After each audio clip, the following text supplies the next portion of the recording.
নমস্কার, আমি শান্তনু। প্রতিদিনকার মতো আজকেও এসে গেছি আপনাদের কাছে, আপনাদের সকলের প্রিয় অনুষ্ঠান চেনা কবির ভালো লাগা কবিতা। চেনা কবির ভালো লাগা কবিতায় আজ আমার অনুষ্ঠানের অতিথি কবি মাননীয় শ্রী রঞ্জন গুপ্ত। আপনারা সকলেই রঞ্জন গুপ্তকে চেনেন। তিনি বর্ষিয়ান কবি।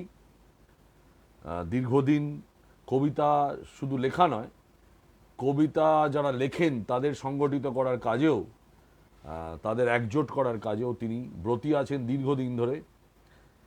এবং তিনি আমাদের পোয়েট, রাইটার্স, এডিটার্সদের অর্গানাইজেশন যেটা পেন পেন ওয়েস্ট বেঙ্গলের তিনি ওয়ার্কিং প্রেসিডেন্ট। এবং সর্বোপরি তিনি একজন কবি। সেই রঞ্জন গুপ্তর কবিতা আমি আপনাদের কাছে নিয়ে আসবো। ইতিমধ্যে যদি কেউ এসে থাকেন, হ্যাঁ ঠিক আছে, রঞ্জন গুপ্তর কবিতা আমি আপনাদের কাছে নিয়ে আসবো আজকের অনুষ্ঠানে। তার আগে রঞ্জনদার সাথে আমার পরিচয়ের পালাটা সেরে নিই। রঞ্জনদার সাথে আমার প্রথম পরিচয় টেমার লেনে তাদের বুধ বিকেলের বৈঠক। সেখানে রঞ্জন গুপ্ত, সুগত চৌধুরী, শ্যামল মুখার্জি, কমল মুখোপাধ্যায়, পুরুষোত্তম তালুকদার, এরকম আরও অনেকেই আমার চেনা জানা যারা শ্রদ্ধেয় কবি আছেন তারা সেখানে বুধ বিকেলে তারা আড্ডা মারেন। সেখানে আমি একবার আমন্ত্রিত হয়ে গেছিলাম। আমন্ত্রণ আমাকে করেছিল আমার একজন কবি বন্ধু হিমাদ্রি মুখার্জি আমাকে বলেছিল যে এইখানে একবার তুমি আসতে পারো। তো আমি একদিন সাহস করে গেছিলাম। তো গিয়ে সেদিন কাউকেই চিনি না। হিমাদ্রিও সেদিন কি ছিল? হ্যাঁ, হিমাদ্রি ছিল সেদিন। যাক, আমি যখন গেছিলাম তখন অলরেডি সেখানকার অনুষ্ঠান, কবিতা পাঠের অনুষ্ঠান শুরু হয়ে গেছে। তো তারপরে আমাকে রঞ্জন গুপ্ত তিনি ডেকে নেন কবিতা পাঠ করার জন্য। আমি পাঠ করি এবং প্রথম দিনই তিনি আমাকে ভালোবেসে ফেলেন এবং তিনি বলেন যে আপনি প্রত্যেকটা এতে আসবেন।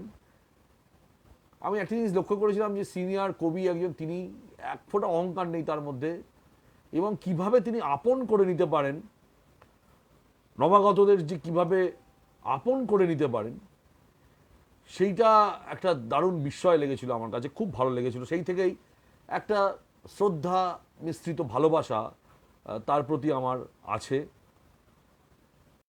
ইতিমধ্যে মাঝে মধ্যেই আমি সবসময় যে যেতে পারি টেমার লেনে তা নয়, কিন্তু যখনই গেছি তখনই তিনি হাসি মুখে আমাকে গ্রহণ করেছেন। ওই ছোট্ট জায়গার মধ্যে বসার জায়গা করেছেন। এমন হয়েছে যে আমি অনুষ্ঠান শেষ হয়ে গেছে, প্রায় গেছি, তবু তিনি বলেছেন যে না, শান্তনু এসছো যখন, তখন তুমি তোমার কবিতা পড়ো, তারপর অনুষ্ঠান শেষ করব।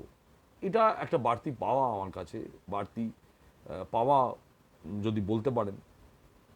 তো রঞ্জনদার জন্ম 1934 সালের 28শে সেপ্টেম্বর ঢাকার ভাওয়াল পরগনা জয়দেবপুর। বর্তমানে তিনি ঢাকুরিয়ায় থাকেন এবং আগেও বলেছিলাম যে পেন ওয়েস্ট বেঙ্গল তার ওয়ার্কিং প্রেসিডেন্ট তিনি। শিক্ষাগত যোগ্যতায় তিনি ডিপ্লোমা ইঞ্জিনিয়ার। অবসর নিয়েছেন 1993 সালে। 7টি তার ইতিমধ্যে কাব্যগ্রন্থ আছে এবং একটি সংকলন তিনি সম্পাদনা করেছেন। বই 1994 সালে তার প্রথম বই বেরোয়, অমিতাভ তোমার মুখ। 1996 সালে প্রকাশিত হয় বারান্দায় আছি। ছবির ভিতরে 1997 সালে। এসো বিশ্বস্ত হই 2000 সালে। শুধু বৃষ্টি আসে 2006 সালে প্রকাশিত হয়, মাঝখানে বেশ কিছুটা সময় গ্যাপ। 2000 আবার একটা বড় গ্যাপে 2015 সালে এসে মুখর মৌনতায়, এবং 2018 সালে তার এখনো পর্যন্ত যে শেষ বইটি সেটা হচ্ছে গরিলার দুঃখ ও হেমন্তের চাঁদ। এই হচ্ছে তার কবিতার বইয়ের সম্ভার। এখন আজকের অনুষ্ঠানটাও তিনি এতটাই অন্তর্মুখী যে তার ফেসবুকও নেই। আজকের এই অনুষ্ঠানটা তিনি সরাসরিও দেখতে পাচ্ছেন না, আমাকে রেকর্ডিং করে পরে পাঠাতে হবে। সেটা সুগতদার হাত দিয়ে পাঠাবো, কারণ সরাসরি তার সঙ্গে আমার যোগাযোগও নেই। ইতিমধ্যে তিনি, আমি সুগত চৌধুরীর অনুষ্ঠান করেছিলাম, সেদিন তিনি সুগতদার সঙ্গে দেখেছিলেন। তা সব কবিরা মিলে, অনেক বর্ষিয়ান কবিরা মিলে দীঘায় বেড়াতে গেছিলেন এবং দীঘার হোটেল থেকেই তারা আমার এই অনুষ্ঠানটি, সুগত চৌধুরী যেদিন আমার অতিথি কবি ছিলেন সেদিন তিনি তার কাব্য আমাকে সংকলন শ্যামল মুখার্জি এবং সুগত চৌধুরী না থাকলে আমি এই অনুষ্ঠানটা করতে পারতাম না। তারা যথেষ্ট সাহায্য করেছেন আমাকে কবিতা জগিয়ে সেইভাবে। এবং একটা জিনিস তো বোঝেন যে একজন বর্ষিয়ান কবি তার সারা জীবনের কাব্য সম্ভার থেকে বেছে বেছে, আমার এই অনুষ্ঠানে 10-12টার বেশি আমি পারবো না, আমার সেই সীমাবদ্ধতা আছে। কি কঠিন কাজ যে এত একটা ভাস্ট লেখা আছে তার মধ্যে থেকে বেছে এনে করা। আমি চেষ্টা করব আপনাদের কাছে রাখার। আমি প্রথম যে কবিতাটি ওনার পড়ব সেই কবিতাটির নাম হচ্ছে আগমনী।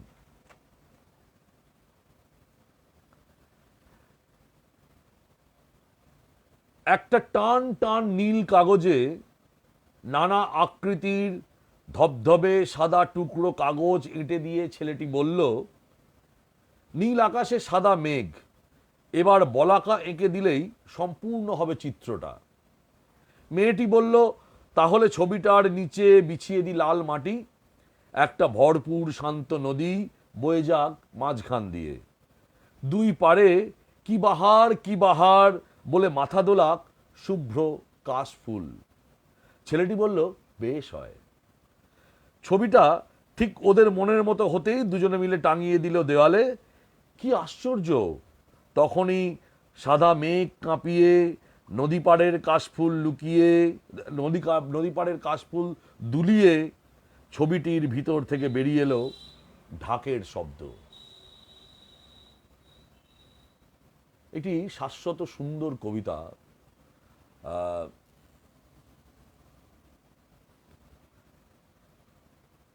দেবীর আগমনী এত সুন্দরভাবে নিয়ে এলেন। একটি ছেলে ও একটি মেয়ে, তারা ছবি ওই কাটিং করে, এটাও একটা আর্ট, ওই কাগজ কেটে কেটে একটা ছবি বানাচ্ছে। নীল একটা কাগজের উপর সাদা মেঘ ছেলেটি আঁকলো, তারপরেই আস্তে আস্তে পরিবর্তন হচ্ছে, পরিকল্পনা চেঞ্জ হচ্ছে। প্রথমে মেঘ, তারপরে নদী, তারপরে যেই কাশফুল, এই কাশফুল যখন এলো তখনই যেন শরৎকাল চলে এলো এবং এটি এতটাই প্রাণবন্ত হলো, এতটাই অনুভূতি, মানে ছবি অনুভূতির শেষ পর্যায়ে পৌঁছতে পারে। সেই অনুভূতিটা কবির কাছে যখন এলো, সেই অনুভূতিটা স্পর্শ কবি পেলেন। তিনি শুনতে পেলেন ছবিটির ভেতর থেকে ঢাক বাজছে। অসম্ভব, মানে কি বলবো আপনাকে। এবং বাঙালি আমরা যারা, তারা তো এই সারা বছর এইটার দিকে তাকিয়ে থাকি, এই কটা দিন, 4টে দিনের দিকে তাকিয়ে থাকি। এখন অনেকে এটাকে টার্নিভাল অনেক কিছু বলছেন। চতুর্থী থেকে মহালয়ার পর দিন থেকে বড় বড় পুজো প্যান্ডেল উদ্বোধন হয়ে যাচ্ছে, সে হোক, তাতে আমার আপত্তি নেই। কিন্তু এখন সেটা কলে বড়ে বেড়ে গিয়ে 10-12 দিন হয়ে গেছে। কিন্তু ওই 4টে দিনের জন্য বাঙালি অপেক্ষা করে সারা বছর। একটা দুর্গাপুজো চলে যায়, তারপরেই অপেক্ষা করে আবার কবে মা আসবে, কবে আবার ওই 4টে দিন, ষষ্ঠী, সপ্তমী, অষ্টমী, নবমী আনন্দে মেতে উঠবো আমরা। আর বিজয়ের দিন থেকে তো আমার মনে আছে, আমি ছোটবেলায় যখন পঞ্চমীর দিন রাত্রিরে শুতে যেতাম, কি আনন্দ আমার। পঞ্চমীর দিন রাত্রে শুতে যাব, চোখ খুললেই পুজো, ব্যাস, পড়া নেই, শাসন নেই, বারণ নেই, সকালবেলা উঠে বেরিয়ে গেলাম পাড়ার একটি মাত্র পুজো প্যান্ডেল, সেখানে সব বন্ধুরা একজোট হয়ে সারা দিন ধুলো মাটি মাখা, আর ওই পিস্তলের মধ্যে ক্যাপ ভরে ফাট করে ক্যাপ ফাটানোর ছোটবেলা ফিরে আসা কি অসম্ভব সুন্দর। আর ঠিক তেমনি দুঃখ লাগতো নবমীর দিন রাত্রিবেলা যখন শুতে যেতাম, চোখ খুললেই তো পুজো শেষ, তো আবার অপেক্ষা শুরু হয়ে যেত, পুজো কবে আসবে। এত সুন্দরভাবে কবিতার মধ্যে তিনি এই উৎসব, এই ছবির মধ্যে দিয়ে তিনি আগমনীটাকে শোনালেন। একটা অসম্ভব সুন্দর চিত্রকল্প তৈরি হলো এই ছবিটির, এই কবিতার মধ্যে। কবিতাটাই যেন একটা ছবি হয়ে গেল, কি অসম্ভব প্রাণ পেল যেন ছবি। চিন্ময়ী মাকে যেমন প্রাণ চক্ষু দান করে চিন্ময়ীতে পরিবর্তিত হয়, মৃন্ময়ী চেঞ্জ হয়ে যায় চিন্ময়ীতে, ঠিক তেমনি ভাবে এই ছবিটি যখন ঢাকের শব্দ বাজাচ্ছে, তখন সে তার প্রাণ পেয়ে যাচ্ছে এবং তখন মনে হচ্ছে যে এই মৃন্ময়ী যেন চিন্ময়ীতে রূপান্তরিত হচ্ছে। অসম্ভব সুন্দর, অসম্ভব সুন্দর একটি কবিতা। আমি দ্বিতীয় যে কবিতাটি যাব, সেই কবিতাটির নাম হচ্ছে ভালোবাসার ছবি। এটাও একটি ছবি নিয়ে কবিতা। কোথা থেকে খুঁজে জঞ্জাল ঘেঁটে ভাঙাচোরা একটা ফ্রেম নিয়ে এলে, ছবি কই ছবি? তা নিয়েই দে ছুট বাঁধাই ঘরে, হাঁপাতে হাঁপাতে বলি এক্ষুনি এক্ষুনি বাঁধিয়ে দিতে হবে, সবচাইতে দামি সবচাইতে ভালো ফ্রেমে, যত লাগে লাগুক। এইটাই তো আমার প্রথম, এইটাই তো আমার শেষ ভালোবাসার ছবি। বাঁধাই ঘর হাত পাতে দিন, ছবিটা দিন, না হলে বাঁধাবো কি? 10 আঙুলের 10টা নখ বসিয়ে দিই বুকে, বলি এই 10 ফোঁটা রক্ত নিয়ে এবারের মতো কাজটা করে দিন। ছবিটা ছবিটা যে বুকের অনেক গভীরে, গায়ে কাঁটা দিচ্ছে। অসম্ভব সুন্দর একটি, মানে কত গভীরতায় প্রেম পৌঁছে যাচ্ছে, যেখানে মানে স্তব্ধ করে দিলে। এই কবিতাটা পড়ার পর আমি প্রথম পড়েছিলাম, আমি স্তব্ধ হয়ে গেছিলাম যে একটা ফ্রেম যেখানে আমি বাঁধিয়ে রাখবো, আমার আমার আমার ফ্রেমে বাঁধিয়ে রাখবো, মানে আমি ধরে রাখবো এই মুহূর্তটুকু, আমার ভালোবাসার মুহূর্তটুকু ধরে রাখবো, যাতে সে সীমান্ত পেরিয়ে কোথাও চলে যেতে না পারে, এলোমেলো যাতে উড়ে যেতে না পারে। আমি শুধু ধরে রাখবো সেই মুহূর্তটাকে, আমার প্রেমটাকে, আমার ভালোবাসাটাকে ধরে রাখবো। সেই ভালোবাসার ছবিটা তো আমার মনের ভেতরে। সেটা গিয়ে বলছি বাঁধিয়ে দাও, বাঁধাইওয়ালা বলছে আমাকে ছবিটা দিন, তবে তো বাঁধাবো। কি বাঁধাবো? আপনি তো শুধু ফ্রেমটুকু নিয়ে এসছেন। আমি তখন বলছি এবারের মতো 10 ফোঁটা রক্ত দিয়ে বলছি কতটা গভীরতার মধ্যে প্রেম রক্তের সঙ্গে মিশে আছে।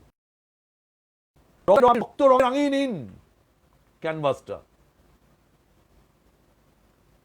আমার প্রেম দেখতে পাবেন আপনি। এবারের মতো কাজটা চালিয়ে দিন, কেননা আমার প্রেমটাকে যদি আমি তুলে আনতে যাই, সেটা আমার অনেক বুকের গভীরে, অনেক গভীরে, হৃৎপিণ্ড পেরিয়ে চলে গেছে কোথায়, কোন সে সুদূরে। তাই এবারের মতো 10 ফোঁটা রক্ত দিয়ে কাজ চালিয়ে নিন। ছবিটা যে করেই হোক, যত দামি দামি লাগে লাগুক, আপনি বানিয়ে দিন আমার প্রেমের ছবি।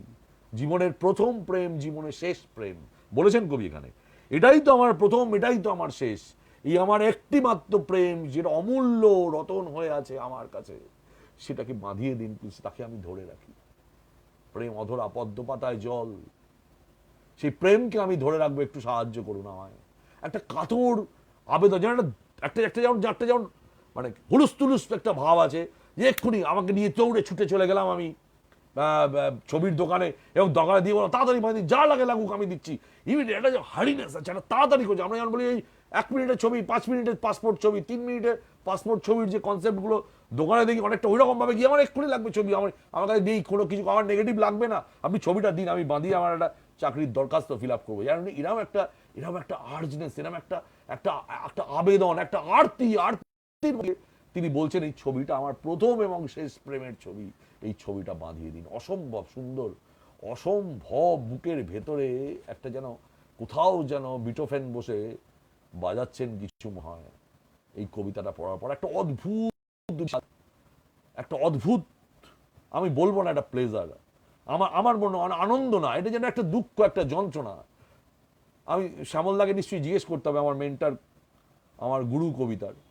আমি কবিতার শিখছি তার কাছ থেকে প্রতিনিয়ত, কবিতাকে কিভাবে বুঝতে হয়। আমি জানতে চাইবো যেটা না কবিতা কিনা।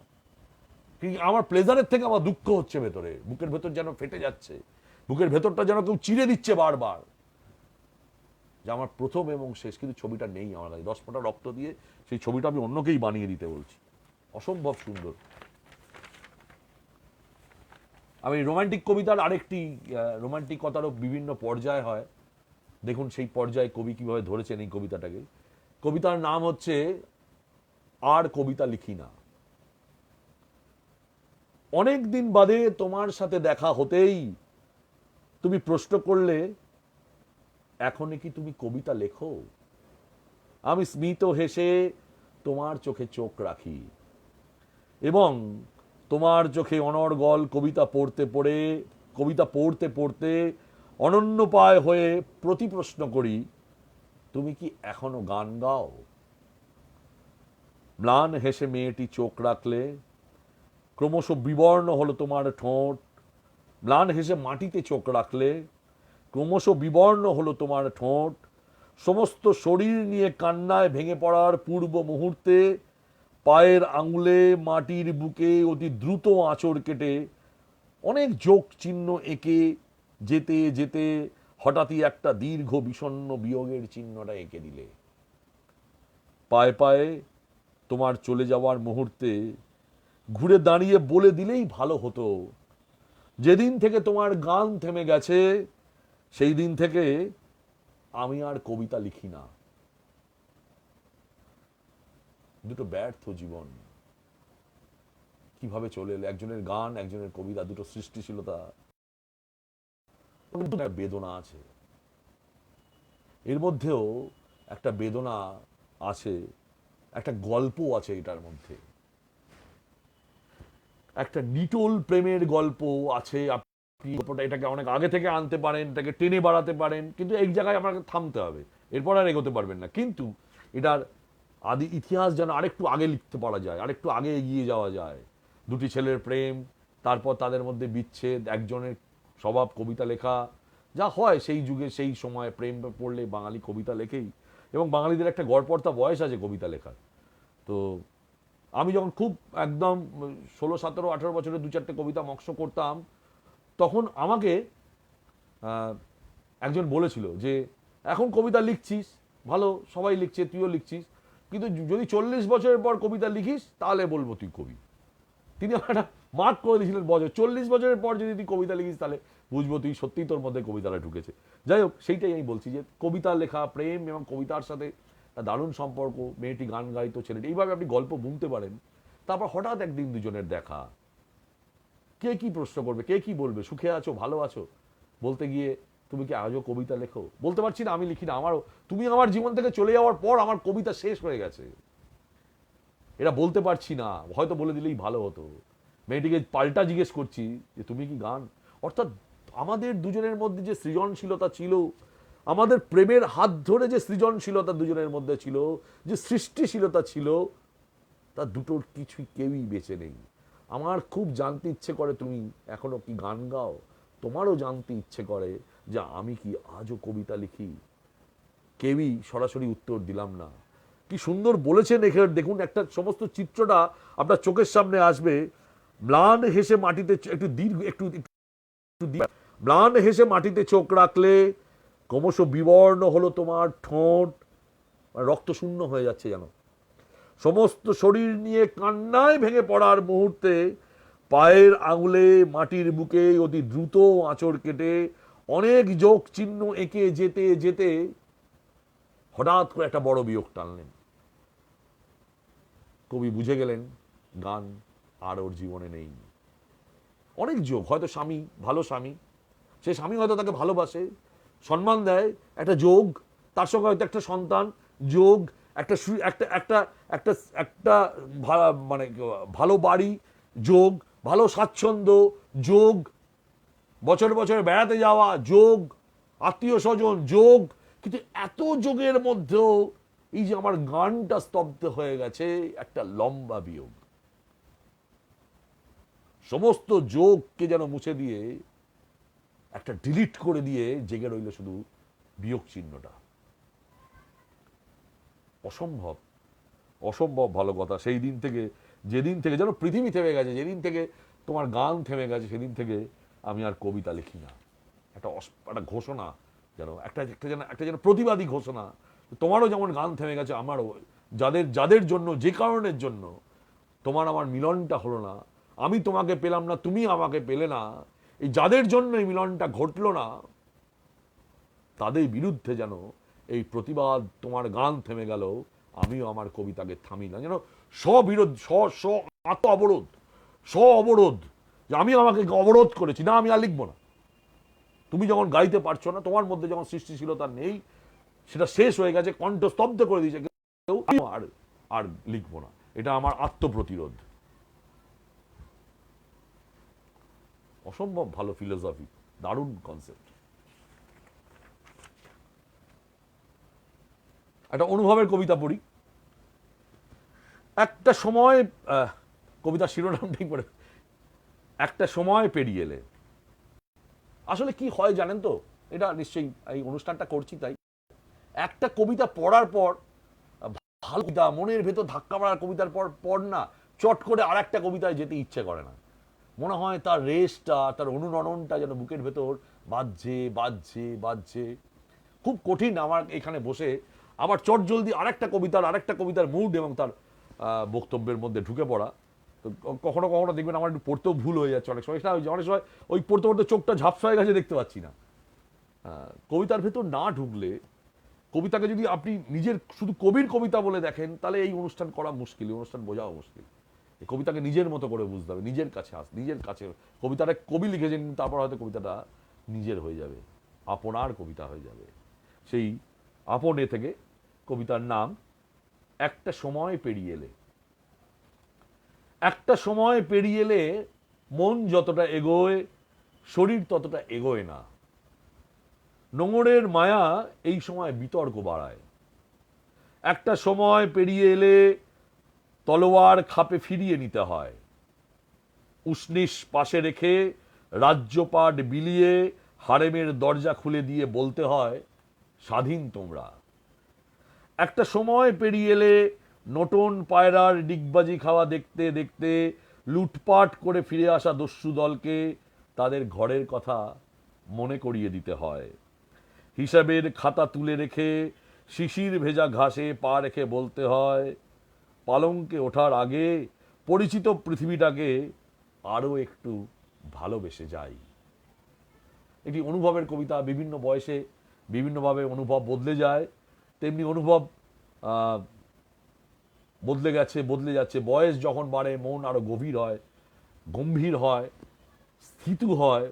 নানা জিনিসকে আরো আরো শুধু আবেগ নয়, মস্তিষ্ক দিয়ে, যুক্তি দিয়ে, ধীরতার সাথে স্থিরতার সাথে বিশ্লেষণ করতে শেখে।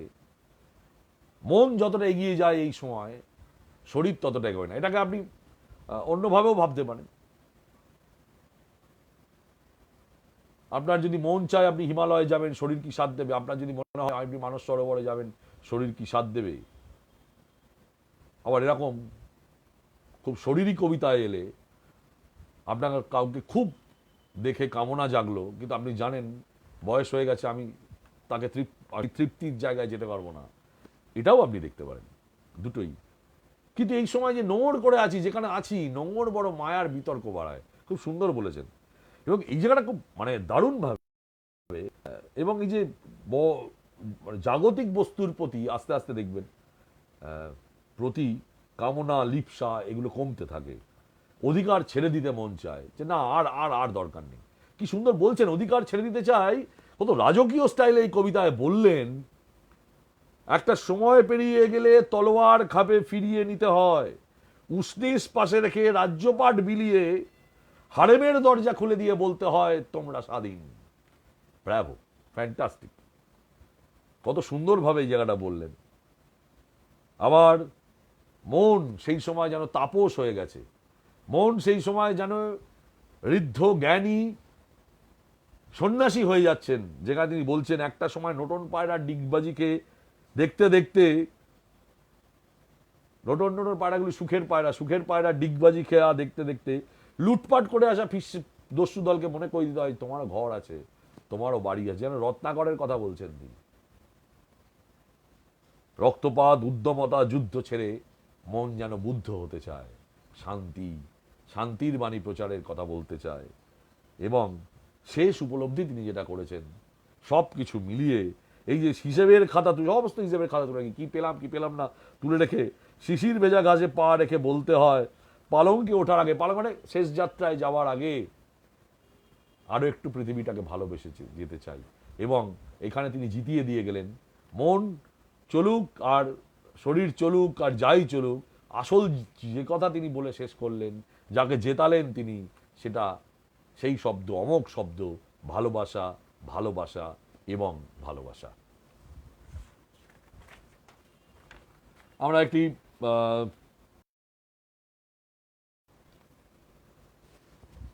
একটু নস্টালজিক কবিতা পড়ি একটা জায়গায়।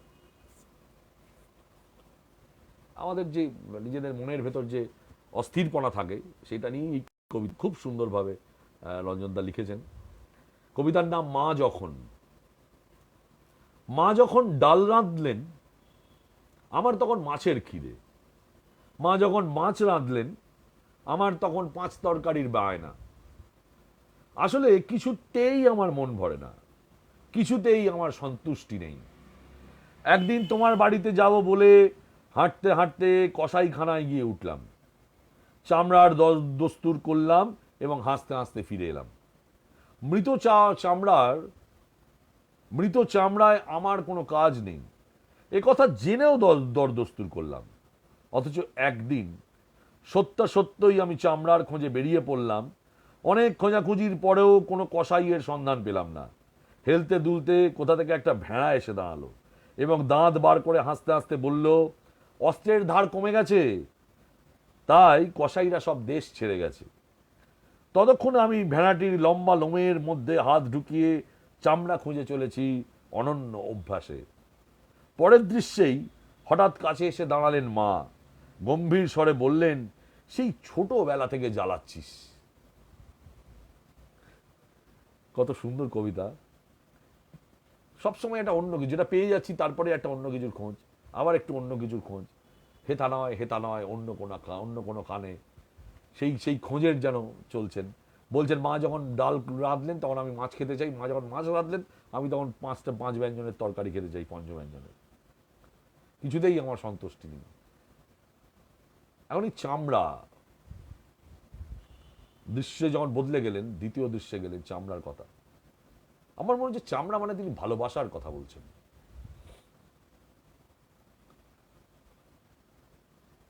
যার খোঁজ তার সারা জীবন চলল। এখন চামড়ার দরদস্তুর করলাম, এই জায়গাটাকে আপনি মনে করতে পারেন যে কৃত্রিমভাবে ভালোবাসা কিনতে পাওয়া যায় যেখানে, অর্থাৎ তিনি কি 12 কাছে গেলেন, সেখানে গিয়ে বুঝলেন, আবার নিজেই বলেছেন যে আমার মৃত চামড়ায় আমার কোনো কাজ নেই, যেখানে ভালোবাসা নেই সেখানে আমার কোনো কাজ নেই। এটা জেনেও আমি দরদস্তুর করলাম। অর্থাৎ কতটা দামি ভালোবাসা, কতটা দামি এটা বোঝার জন্যই বোধহয় তিনটা বোঝাতে চেয়েছেন যে মৃত ভালোবাসার কাছে গিয়ে আমি দর করে দেখলাম, ওহ মাত্র এইভাবেই পাওয়া যায়। কিন্তু তারপর বুঝলাম যে তাতে শুধু মৃত চামড়াই পাওয়া যাবে, অর্থাৎ মৃত ভালোবাসাই পাওয়া যাবে, আসল ভালোবাসা পাওয়া যাবে না।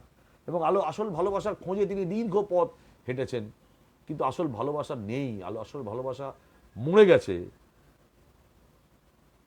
তিনি সেটা পাচ্ছেন না। অভ্যাসবশতভাবে তিনি খুঁজে বেড়াচ্ছেন ভেড়ার লোমের ভেতরেও, যেভাবে ওই ছাই উড়িয়েও দেখতে পাওয়া যায় যদি কোনো অমূল্য রতন পাওয়া যায়, তা তিনি ভেড়ার লোমের ভেতরেও হাত বুলিয়ে সেই চামড়া খুঁজছেন, যে চামড়াটা জ্যান্ত আছে, অর্থাৎ ওখানে কি প্রেম আছে? আপনি এই কবিতাটাকে অনেক দূর সুদূর প্রসারী পর্যন্ত বিশ্লেষণে যেতে পারবেন। তারপরেই আমার মা এসে তাকে শাসন করে বলছেন, আজও তোর সেই স্বভাব মিটল না, আজও তো সেই ছোট্টবেলা থেকে জ্বালিয়ে চলেছিস, আজও তোর স্বভাব মিটল না, আজও তুই কাউকে পেলি না, আজও কোনো সত্যিকারের ভালোবাসার সন্ধান তুই পেলি না। খুব সুন্দর কবিতা। মা যখন কোনো কিছু বলেন, তাই শিরোনামটাও আছেন মা যখন। এরপর পরের কবিতা নিজেকে নিয়ে। 7-17 ভাবনায় যখন মগ্ন, কলিং বেল বেজে উঠল। আমি খুলব না, সদর দরজা খুলব না। এই সময় ভিতর ঘরে আমি অন্য কাউকে চাই না। ঘর তো আমার আঙিনা নয়, সপাট খোলা, ভিতর থেকে আঁটো সাঁটো একেবারে অন্তরকরণ, ভীষণ আপন। যখন আমি ভীষণ মগ্ন নিজেকে নিয়ে, তখন কেন বাহির ডাকের অবুঝপানা? খুলব না, সদর দরজা খুলব না এমন সময়। ভিতর ঘরে অন্য কাউকে চাই না, যখন আমি ভীষণ মগ্ন নিজেকে নিয়ে। এটা প্রত্যেকের জীবনের ঘটনা, কিন্তু তবু বাধ্যই আমরা খুলতে। এমন এমন কেউ ডাকেন, তাদের ডাকে সাড়া দিতেই হয়। তো সেই রকমই একটা নিজস্ব অনুভূতির কথা, কিন্তু তার মধ্যে একটা গভীর দর্শন লুকিয়ে আছে, আত্মমগ্ন ধ্যানের অবস্থা। সময় থাকে মানুষের, কিছু কিছু সময় থাকেন, এই সময়টুকু আমার ডিস্টার্ব করবেন না, এই সময়টা আমি খুব ব্যস্ত থাকি। আমরা যারা ধরুন খুব বিখ্যাত নই, আমরা খুব বড় কাজ করি না, কিন্তু খুব বড় কেউকেটা হতে পারিনি, কিন্তু তবু মন তো আছে। সেই মনের মধ্যে কখনো মনে হয় না যে একটু একান্তে নিজেকে নিয়ে বসি, নিজের সঙ্গে একটু সময় কাটাই, নিজের আত্মবিশ্লেষণ করি বা নিজের সঙ্গে একটু কথা বলি। একা একা তখন যদি কেউ আসে ভালো লাগে? ভালো লাগে না। এক যেন একটা ধ্যানমগ্ন অবস্থা। ঘরটাও এখানে তার সিম্বল। ঘর মানে তার নিজের মনের ভেতরে তিনি ঢুকে গেছেন নিজেকে। এই সময় তিনি মন থেকে আর বাইরে বেরোবেন না। উঠোন উঠোন তো ছিল, উঠোনে তো বলেছেন আমার আঙিনা নয় যেখানে সবাই আসবে, আঙিনায় সবাই আসতে পারে। তো সেই আঙিনাটা এখন নয়, তিনি সোজা সহজ একটা কতগুলো লাইন বিন্যাসের মধ্যে দিয়ে তিনি সোজা সাপটাভাবে এই কবিতাটিকে সেরেছেন, নিজেকে নিয়ে যখন তিনি আত্মমগ্ন থাকেন। পরবর্তী কবিতায় আমি যাব। এটাও একটি নস্টালজিক কবিতা।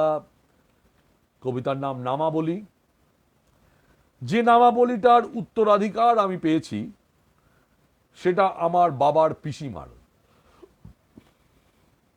বাল্য বিধবা ওই নারী দেবদেবীদের খুব কাছ থেকে দেখেছিলেন।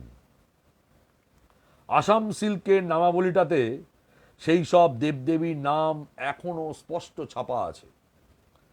সিন্ধুক থেকে নামাবলীটা বের করতেই ছেলেমেয়েরা অবাক হয়ে বলল, কি সুন্দর, কি নরম।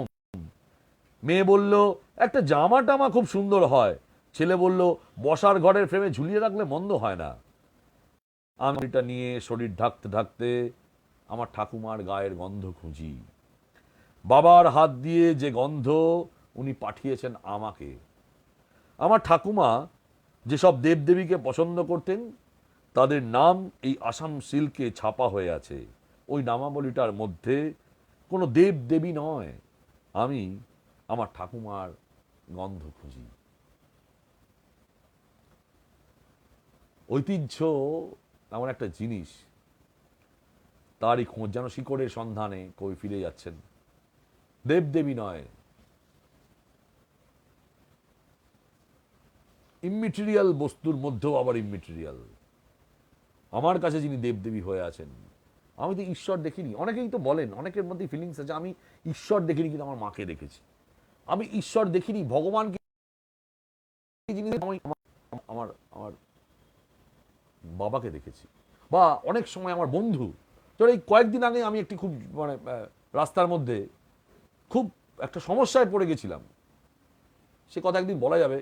অসততা চক্রান্ত মানুষেরকে কোথায় নিয়ে যায়, কত নোংরা জায়গায় নিয়ে যায়, সেরকম একটা চক্রান্তে আমি পড়ে যাচ্ছিলাম। কিন্তু সেই সময় প্রায় ঈশ্বরের মতো এক বন্ধু আমাকে সেখান থেকে উদ্ধার করলেন। আমি কিন্তু ঈশ্বর দেখতে পেলাম তার মধ্যে। ঠিক তেমনি ভাবেও কেউ কেউ কারোর কাছে, ওই যে একদিন আমি বলেছিলাম এর আগে একদিন, যে ফুল বাচ্চারা মনে করে হাত দিয়ে ছিঁড়ে ফেলবো, কেউ মনে করে প্রেমিকাকে দেবো, কেউ মনে করে ফুলদানিতে রাখবো, কেউ মনে করে ঠাকুরের পায়ে দেবো। ঠিক তেমনি ভাবে ছেলে মেয়ে মনে করছে আমি জামা বানাবো, ভাবছে ফ্রেমে ছবি করে রাখবো। কিন্তু আমি দেবদেবী খুঁজছি না, আমি খুঁজছি আমার শিকড়, আমার পিসিমার গায়ের গন্ধ, যে গায়ের গন্ধ আমার বাবার হাত দিয়ে আমার কাছে এসছে। সেই গন্ধটায় আমি ফিরে যেতে চাই, সেই ছোটবেলার গন্ধটায়, যেটাকে আমি এখন মিস করি, যাদের আর দেখতে পাই না, যাদের আর কাছে পাই না, পাবো না কোনোদিন, তাদের কাছে ফিরে যেতে চাই। এটা আমার সন্তানরা আজ বুঝবে না। হয়তো কোনোদিন আমি না থাকার পর আমার পাঞ্জাবির গন্ধ থেকে তারা হয়তো আমাকে খুঁজে পাবে, বা পাবে না, দেখবে না হয়তো, কিন্তু আমি পাই আমি আমার পিসিমার গন্ধ, এটাই আমার দেবদেবী। সেই কথাই তিনি বলেছেন। সেই গন্ধ, অনুভব, হ্যাঁ, যে একটা আত্মার সাথে যেন জড়িয়ে আছেন। ওই পিসিমার নামাবলীটা গায়ে দিয়ে মনে হচ্ছে যেন পিসিমাই তার সঙ্গে আছেন। মন খারাপ করা, একটা একটা পিছিয়ে যাওয়ার, পিছন দিকে তাকানোর একটা অমূল্য কবিতা, খুব খুব সুন্দর। এই কবিতা যদি না লেখা হয় তাহলে আজকের প্রজন্ম শিখবে না। আজকের প্রজন্ম তারা শিখবে না পিছু টান কাকে বলে, টান কেমন হয়। সেই পিছু টানের কবিতা একটু লেখার দরকার আছে, এবং সেই সময়টাও জানতে পারবে না। ওটাও তো একটা একটা পিরিয়ড হয়ে গেছে। সেই পিরিয়ডটার সঙ্গে এত জেনারেশন গ্যাপ, সেই জেনারেশন গ্যাপের মধ্যে তাদের নিয়ে যেতে হবে। একটু অনুভব, তারা যেটা দেখতে পেল না, অন্তত তার মনে একটু কল্পনা করুক সেই যুগটা কেমন ছিল। আমি পরবর্তী কবিতায় যাব। সেই কবিতার নাম অমিতাভ তোমার মুখ, ভালোবেসে তোমার মুখ, 5 প্রতিজ্ঞা রাখি অজর অসত্যে। অমিতাভ তোমার মুখ, ধর্মং শরণং গচ্ছামি। আছে যত কান্না যত শোক, অমিতাভ কুড়িয়ে নেব ভিক্ষা পাত্র ভরে সাথী স্বজনের। সংঘং শরণং গচ্ছামি। উন্মুক্ত কৃপাণ যত, উদ্ধত উন্মাদ, হানুক আঘাত যত, হানুক অমিতাভ বুদ্ধং শরণং গচ্ছামি। অমিতাভ তোমার মুখ, অমিতাভ তোমার মুখ। অমিতাভ সকলকেই কোথাও না কোথাও তো সমর্পিত হতেই হয়, কোথাও না কোথাও মাথা নত করতেই হয়। এখানে কবি অমিতাভর কাছে তার সমস্ত পঞ্চ প্রতিজ্ঞা রেখে যেতে চান। পঞ্চাবয়বী ন্যায় বলে কে ন্যায়শাস্ত্রে, প্রতিজ্ঞা হেতু উদাহরণ উপনয় নিগমন। এক একটির আমি ব্যাখ্যায় যাচ্ছি না, যাদের ইন্টারেস্ট আছে দেখে নেবেন। আমি কবিতার মধ্যে, তাহলে কবিতা থেকে সরে যেতে হবে আমায়। এই 5 প্রতিজ্ঞা, এটা মানুষের জীবনের চলার যে কাজ, সেই 5 প্রতিজ্ঞা তিনি অজর অসত্যে, যে অসত্য গাছের নিচে, বোধিবৃক্ষের নিচে বুদ্ধ তপস্যা করেছিলেন, সিদ্ধি লাভ করেছিলেন, সেই অসত্য গাছের নিচে কবি এই প্রতিজ্ঞা রেখে যেতে চান। যত কান্না যত শোক, যেভাবে সিদ্ধার্থ দেখেছিল না, যে কান্না এবং শোক, মৃত্যু, জরা ব্যাধি দেখার পরই তার মধ্যে এই অহিংসা এবং এই ভাব আসে। এবং তিনি বলছেন, আমি কুড়িয়ে নেব ভিক্ষা পাত্রে, পাত্র ভরে সাথী স্বজনের। যত কান্না আছে, যত শোক আছে সাথী স্বজনের, তা আমি মাধুকরীর মতো কুড়িয়ে নিয়ে আমার কাছে রাখবো। আমায় স্মরণ দেবে বুদ্ধ, আমায় বুদ্ধ হবে। সেই সংঘং শরণং গচ্ছামি। মূল কথা, উন্মুক্ত কৃপাণ যখন আমার দিকে ধেয়ে আসবে, উদ্ধত উন্মাদেরা আসবে, তখনও আমি স্মরণ নেব তোমার। হানুক আঘাত, সে আঘাত আমি সহ্য করে নেব। বুদ্ধং শরণং গচ্ছামি। অমিতাভ তোমার মুখ আমায় আলো দেখাবে। অমিত আভা যার মুখে, সেই তো বুদ্ধ, সেই তো অমিতাভ। তাই বুদ্ধের আরেক নাম অমিতাভ। তাই তিনি বললেন, অমিতাভ তোমার মুখ, তোমার মুখ দেখেই আমার এই পারাপার হয়ে যাবে। যত দুঃখ আছে, যন্ত্রণা আছে, যত লাঞ্ছনা আছে, যত পীড়ন আছে, নিপীড়তা আছে, যা কিছু আছে, সব আমি হাসি মুখে পেরিয়ে যাব। বুদ্ধং শরণং গচ্ছামি। চোখের জলের মধ্যে দিয়ে ঈশ্বর প্রাপ্তি। একটা কবিতাকে জীবনের মধ্যে কিভাবে জীবনের অঙ্কে ফেলে কবিতাটাকে নিয়ে এসছেন দেখুন। কবিতার নাম হচ্ছে কে জানে। কে যে কপাতা পড়বে একান্ত বইটার, কে জানে। নীরদ সি সপাতা পড়ে 1 পাতা জুড়ে নিয়েছিলেন পরিশিষ্ট করে। 95, 96 পাতায় অনেকেই পড়াশোনা চালিয়ে যাচ্ছেন বেশ। পুলকবাবু 67 পাতায় বই থেকে সরিয়ে নিলেন, বিরক্ত নিজেকে। স্তব্ধ বই এবং অন্য পড়ুয়া। হঠাৎই 22 পাতা পড়ে মর্মান্তিকভাবে উঠে পড়ল প্রোডাকশন ইঞ্জিনিয়ারিং এর 2য় বর্ষের ছাত্রটি। কে জানে কপাতা পড়বে, কে জানে। চটি বই বড়জোর 100 পাতার, তা নিয়েই জমে আশ্চর্য নাটক। অদ্ভুত সুন্দর। এই শেষ জায়গাটা এসে তিনি, প্রথমটা ধরা যাবে না, প্রথমে একটা বইয়ের মতো মনে হবে, এমনভাবে তিনি মিশিয়েছেন, কিন্তু সিম্বলিক কবিতা। 100 পাতার বই, 100 বছর মানুষের জীবনের আয়ু ধরে। নীরদ সি চৌধুরী 100 বছরের বেশি বেঁচেছিলেন, তাই তিনি বলেছেন যে 100 বছর পড়ে নিয়ে আবার একটা পরিশিষ্ট করে তিনি পাতা জুড়ে নিয়েছিলেন। পুলকবাবু 67 পাতায় থেমে গেলেন, আর পড়তে পারলেন না জীবনে। 22 পাতায় বিদ্রোহ জেগে উঠল প্রোডাকশন ইঞ্জিনিয়ার, সব ছেড়ে ছুড়ে দিয়ে বেরিয়ে পড়লো দুনিয়া জয় করতে, অ্যাডভেঞ্চারিজমে মেতে পড়ল। কেউ কেউ 95, 96 বছরেও ভালো খেলছেন, মানে ভালো পড়ছেন আর কি, গুছিয়ে পড়ছেন। অর্থাৎ তারা তখনও পর্যন্ত জীবিত। তাই তিনি বলছেন যে কে এই বইটার, একান্ত সকলেরই বই, চটি বই 100 পাতার, কিন্তু কে যে কত পাতা অবধি পড়বে এটা কেউ জানে না। অসম্ভব সুন্দর, অন্তর্বস্তু খুব মারাত্মক। হ্যাঁ, 100 পাতার বই কে কতদিন বাঁচবে তো কেউ জানে না। হ্যাঁ, কার কার কে কখন কোথায় কোন অধ্যায় কার কাছে মূল্যবান, কে সেই পর আর থাকবে না। হ্যাঁ, খুব জীবনকে তিনি একটা চটি বই হিসেবে বললেন। পাওয়ার মতো যেটা এখান থেকে, সেটা হচ্ছে জীবনটাকে তিনি একটি চটি বই বললেন, আর যাদবপুরকে করলেন প্রতিবাদের একটা একটা যেন একটা একটা যেন সিম্বল করলেন। এটা যাদবপুরে যারা পড়ে তাদের পাওনা। হ্যাঁ, শেষটা যে করলেন জীবনকে নাটকের মতো করে, যে তা নিয়েই জমে ওঠে আশ্চর্য নাটক। যে কথা আমরা বলি যে আমরা প্রত্যেকেই, এটা একটা আধ্যাত্মিকভাবে ভাববাদীরা এটা বলেন যে এই জীবন দুদিন বই তো নয়, এবং এই জীবনে আমরা সকলেই এক একটা কুশীলব, আমরা অভিনয় করতে এসেছি এক একটা চরিত্রে। পাঠ শেষ হয়ে যাবে, প্রস্থান, বেরিয়ে যাব গ্রিন রুম থেকে, আর আসবে, আর কোনো সংলাপ থাকবে না। নির্দিষ্ট অঙ্কে নির্দিষ্ট সংলাপ নিয়ে আমরা প্রত্যেকে জন্য ভাববাদী যারা, তারা এটাই বিশ্বাস করেন যে সবই তার অঙ্গুলি হেলনে, তিনি করান তাই আমি করি, তিনি তিনি ইচ্ছা, তোমার কর্ম তুমি করো মা, লোকে বলে আমি করি তাই করি, আর লোকে বলে করি আমি।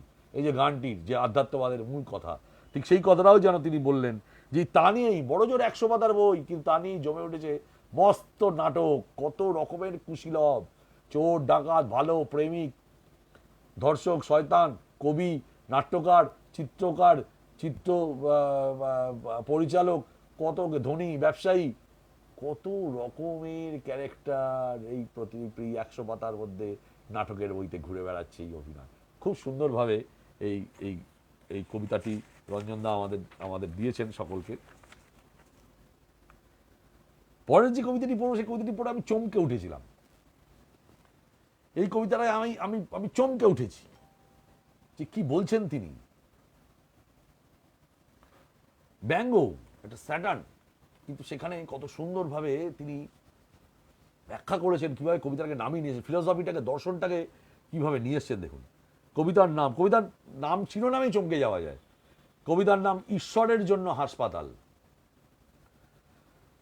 ঘুমের মধ্যে ঢিল ছুঁড়ে ছুঁড়ে হাত ব্যথা হয়ে গেল, আশ্চর্য একটি ঢিলও লক্ষ্যভেদ করল না। খ্যাক খ্যাক করে খোনা সুরে ঈশ্বর বলে উঠলেন, লাগবে কি করে, ওকে তো আমি অব্যর্থ লক্ষ্য দিয়েই পাঠাইনি। বললেন, হাত পা ছোড় মৃগী রুগীর মতো, ঢিল ছুটছিস কেন, তোকে তো আমি যন্ত্রণা দিয়েই পাঠিয়েছি। কি জানি কেন আমার ভিতরে করুণা কলকলিয়ে উঠল। জীবনের সমস্ত সঞ্চয় দিয়ে আমি ঈশ্বরের জন্য হাসপাতাল তৈরি করে দিলাম। হাসপাতালে এখন ঈশ্বরের চিকিৎসা চলছে। ওটিতে সার্জেন সুপার খুব ব্যস্ত। এরকম উনি জীবনে দেখেননি কোনোদিন। একই সাথে পেশেন্টের মাতৃজনী ও পুংলিঙ্গ বর্তমান, এবং সবই ভীষণ আকারের। শুধুমাত্র বিবেচনার থলিটি খুব ছোট নেই বললেই চলে। দারুণ একটা দারুণ দারুণ কবিতা। এটা আমি চমকে উঠেছিলাম, দারুণভাবে রস আস্বাদন করেছি কবিতায়। কত সুন্দরভাবে তিনি বলেছেন, মানুষ রূপী অবয়ব পাঠিয়েছেন, মানুষ করে পাঠাননি সকলকে ভগবান। একটু আগেই আধ্যাত্মবাদের কথা হচ্ছিল। লট অফ পিপলসকে তিনি পাঠিয়েছেন খালি যন্ত্রণা ভোগ করার জন্য, কিছু পিপলকে পাঠিয়েছেন সুখ ভোগ করার জন্য, অল্প। বেশিরভাগ মানুষ হচ্ছে শোষিত, আর অল্প কিছু মানুষ হচ্ছে তারা হচ্ছে শোষক। তাই তিনি বলছেন যে প্রতিবাদ তুই করতে পারিস, প্রতিবাদ করে ঢিল ছুড়লেও লাগবে না, কারণ আমি তোকে যন্ত্রণা দিয়ে পাঠিয়েছি। তুই হচ্ছিস সেই শ্রমিক পিঁপড়ের দল, যে শুধু কাজই করে যাবি। রানী পিঁপড়ে অন্যের জন্য, তোর জন্য নয়। মধুভাণ্ড তোর জন্য নয়, তোকে শুধু যন্ত্রণা দিয়ে পারি, সেইটুকুই তুই ভোগ কর। কিন্তু প্রতিবাদ আমার ভেতরে ছিল, আমি প্রতিবাদ ঢিল ছুঁড়ে লাগাতে পারছি না যেখানে ঢিল করতে চাই, যেটাকে ভাঙতে চাই। তাই আমি ঈশ্বরের জন্য, এইখানেই এটা পোয়েট্রির দিকে যাচ্ছে, যে এইখানেই তিনি বলছেন সাহসী উচ্চারণ যে আমি ঈশ্বরের জন্য হাসপাতাল গড়েছি। তার মাতৃজনী অনেক বড়, লক্ষ লক্ষ মানুষকে জন্ম দিচ্ছেন, এত বড় জীবকুলকে জন্ম দিচ্ছেন, পুংলিঙ্গও অনেক বড়, কিন্তু যেটা বড় নয়, খুবই ছোট, সেটা হচ্ছে তার বিবেচনার ধ্বনি। ঠিক ঠিক ভগবানের উপর অনেক রাগ হয় মানুষের। যাদের দুঃখ দেওয়ার তাদের দুঃখ দাও না, যাদের দুঃখ পেতে পেতে আর কত দুঃখ দেবে তুমি। এক এক সময় ভগবানের উপর খুব রাগ হয়, বিশ্বাস উঠে যায়। অনেক মানুষ, অনেক ধর্মপ্রাণ মানুষ বলেন যে এই যা ঘটনা শুনলাম, এই যা দেখলাম, এরপর তো ভগবানের উপর বিশ্বাস উঠে গেল, আর ভগবানকে বিশ্বাস করতে ইচ্ছে করে না, এত করুণ, এত ঘটনা ঘটে। এই কোভিড একটি, আমি সেদিকে একটি ছবি দেখছিলাম,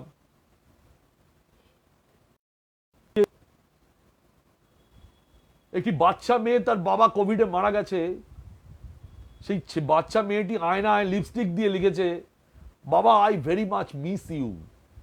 আমি বিশ্বাস করুন ওই ছবিটা দেখার পর থেকে আমার বুকের ভেতরটা মোচড় দিয়ে দিয়ে উঠছে, কোন ফিলিংস থেকে মেয়েটি লিখেছে বাবা, পাপা আই মিস ইউ। আরেকটি ছবি সেদিন দেখলাম, আমি জানি না ছবিটি বানানো কিনা, আজকের দিনে অনেক কিছু বিশ্বাস করাও কঠিন হয়ে যায়। মা মারা গেছে কোভিড-19-এ, প্লাস্টিকে মুড়ে দেওয়া তার দেহ,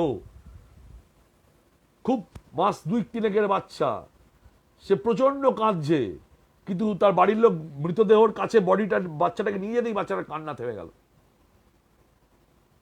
এরপর বলুন ভগবানে বিশ্বাস থাকে? এই দৃশ্য দেখার পর, এই সবগুলো অনুভব করার পর ভগবানকে মানতে ইচ্ছে করে? ঠিক তেমনি ভাবে এই প্রতিবাদের কবিতা রঞ্জন গুপ্ত এখানে লিখেছেন যে বিবেচনার থলিটি বড্ড ছোট, তার নেই বললেই চলে। অসম্ভব সুন্দর।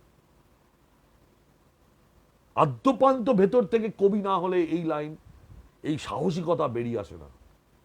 তিনি নিজেও বিজ্ঞানের ছাত্র, তিনি বিজ্ঞান নিয়ে পড়াশুনো করেছেন, তাই তার মধ্যে কিছুটা নাস্তিকতা আছেই, এটা মানতেই হবে। কিন্তু যে সাহসী উচ্চারণ তিনি করলেন, খুব সুন্দরভাবে তিনি এটা বলছেন যে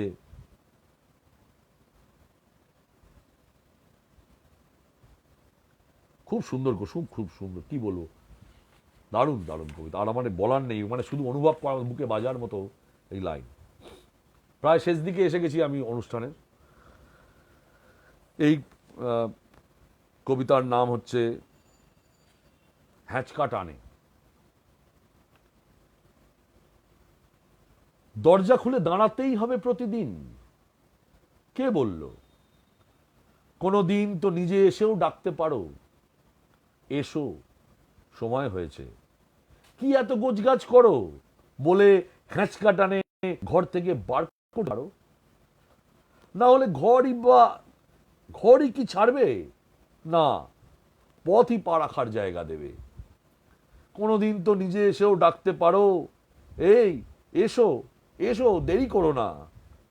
দরজা খুলে দাঁড়ানো কি শোভা পায় প্রতিদিন। খুব আবেগময় এবং একটা অভিমানী দর্শন এই কবিতার মধ্যে আছে। এবং আমাকে যদি বলেন, আমি বলবো এটি একটি সিম্বলিক তো বটেই, আসলে এটি একটি মৃত্যু চেতনার কবিতা। কিছুই নিজের নয়। এই যে একটা জায়গায় এসে বলেছেন না যে সে তো বসো, বলতে পারো তো, কি এত গোছগাছ করো, চলো যাওয়ার সময় হয়েছে। যেন কার হাত ধরে আমি চলে যাব, সে আমায় ডাকতে এসছে, সে আমায় তো ডাকতে পারে, আমি অপেক্ষা করছি তার জন্য, সেও তো আমাকে ডেকে নিয়ে যেতে পারে এবং বলতে পারে কি গোছগাছ করো, কিছুই তো নিজের নয়। কি নিয়ে যাবে তুমি? এত সুন্দর করে গুছিয়ে কি রাখছো? কোনো কিছুই তো তোমার থাকবে না। তাহলে তুমি যদি আমাকে হ্যাঁচকা মেরে না টানো, তাহলে জীবন কি আমাকে ছাড়বে? ঘর আমায় ছাড়বে? আমার যে মায়ার বস্তু তা কি আমায় ছাড়বে? পথই বা আমাকে পা রাখার জায়গা দেবে কেন? কত সুন্দর প্রশ্ন তুলেছেন। এবং দরজা খুলে রোজ দাঁড়ানো কি শোভা পায়? প্রতিদিন দরজা খুলে দাঁড়াতেই হবে, তুমি আসবে না, তুমি একদিন তো ডেকে বলতে পারো। এটা যেমন একটা মৃত্যু চেতনার কথা, ঠিক তেমনি ভাবে আপনি এটা বলতে পারেন যে একটা ট্রান্সফরমেশন, একটা জায়গা থেকে আরেকটা জায়গায় যাওয়ার, অর্থাৎ কবি মন, আপনি কবিতা লিখে কবি মনের সাথে আপনাকে ডাকতে পারে। বাউল মনও তো আপনাকে এসে ডাকতে পারে, চল ভাই বাউল হবি, আর তোর ঘরে কোনো কাজ নেই, তোর ঘরে কজন বসত করে তোর জানার দরকার নেই, তুই চল, মাঠ ডাকছে, অচিন পাখি কোনদিন উড়ে যাবে খাঁচা ছেড়ে, তার আগে চল, আমায় মুর্শিদ ডাকছে, আয় অনেক হলো বাবা, চলো এবার। এভাবেও আপনি ভাবতে পারেন এই কবিতাটাকে। আবার এটা কি মৃত্যু চেতনার কবিতা হিসেবেও আপনি এটা দেখতে পারেন পারেন ব্যাপ্তি নিয়ে আলোচনা করে। একটা একটা কবিতা বহুমাত্রিক হতে পারে, কবিরা বিভিন্ন দিক ছেড়ে যায় বহুমাত্রিকতার, আপনি যে দিকটা নিয়ে এগোবেন সেদিকটা নিয়েই আপনি মজা পাবেন। আমি বলছি যেটা আমার মনে হয়েছে যে বলা দরকার, যে 2 রকমভাবেই আপনি ভাবতে পারেন, 3 রকমভাবে ভাবতে পারেন, 4 রকমভাবে ভাবতে পারেন, এটাও ভাবতে পারেন যে প্রেমিকাকে ডাকবো। আপনি কতবার প্রেমিকার জন্য দরজার সামনে অপেক্ষা করছেন বা প্রেমিকের জন্য অপেক্ষা করছেন, প্রেমিকও তো আপনাকে ডেকে নিয়ে চল অচিনপুরে পালিয়ে যাই আমরা, হতেই তো পারে।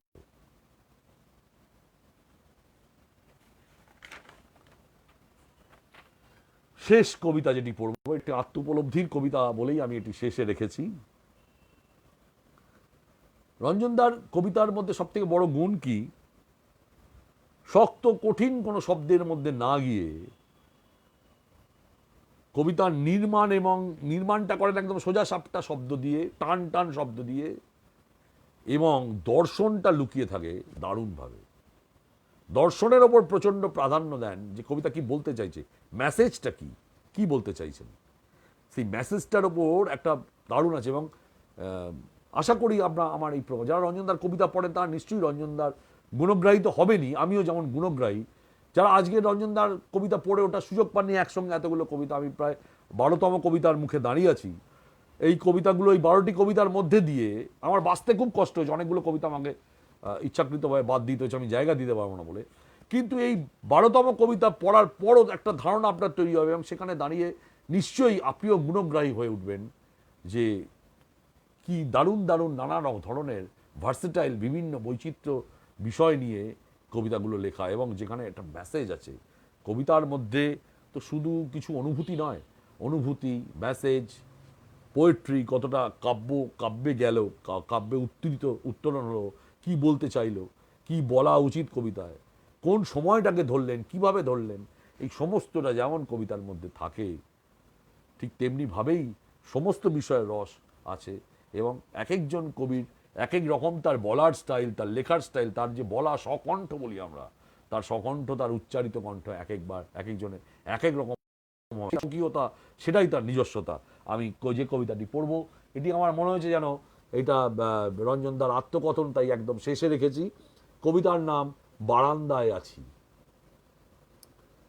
এখন বারান্দায় আছি, ঘর ও পথের মাঝে যে এক চিলতে বারান্দা, সেই বারান্দায় আছি দারুণ সংশয়ে। বড় পুরনো হয়েছে ঘর, বড় পুরনো হয়েছে ব্যবহার, 4 দেওয়ালে জীর্ণ ইটের মতো পলেস্তারার নিচে অস্তিত্ব আমার, অভিন্ন সত্তায় আছি দেয়ালের সাথে। পথে যেতে চেয়ে তাই বারান্দায় আছি, দাঁড়িয়ে আছি শঙ্কা ও সংশয়ে। পা বাড়ালেই পথ, পা বাড়ালেই পথের ওপারে দিকক্রান্তি বলয়, তবুও বারান্দায় আছি, অভ্যাসের ঘরের কাছাকাছি, বড় বিশ্বাসে আছি। পা বাড়ালেই দিগন্ত বিস্তৃত অনিশ্চিত পথ। এবং খুব সুন্দরভাবে আপনারা যারা কবিতাটি শুনলেন, একটা অস্তিত্বের কবিতা, একটা টিকে থাকার কবিতা। আমি টিকে আছি, আমার জীর্ণ পূর্ণ অনেক কিছু জীর্ণ, ঘর এবং পথের বাইরে যেটুকখানি বারান্দা, মানে প্রায় ঘরের বাইরে চলে গেছি। তো সেই বারান্দায় আমি আছি, এবং দেয়ালটার সাথে আমার সম্পর্ক, দেয়াল ঘেঁষে আছি, একটা দ্বিধা কাজ করছে আমার, যে আমি যাব কি যাব না, ভয়, শঙ্কা, এবং তিনি বলেছেন শঙ্কা এবং ভয় আছে, শঙ্কা এবং সংশয়। পা বাড়ালেই পথ, কিন্তু পা বাড়ালেই পথের ওপারে দিকক্রান্তি বলয়, তবুও আমি বারান্দায় আছি অভ্যাসে, আমার অভ্যাস বারান্দায় থাকা, এই শেল্টারটার মধ্যে থাকা, এই সকলের মধ্যে থাকা।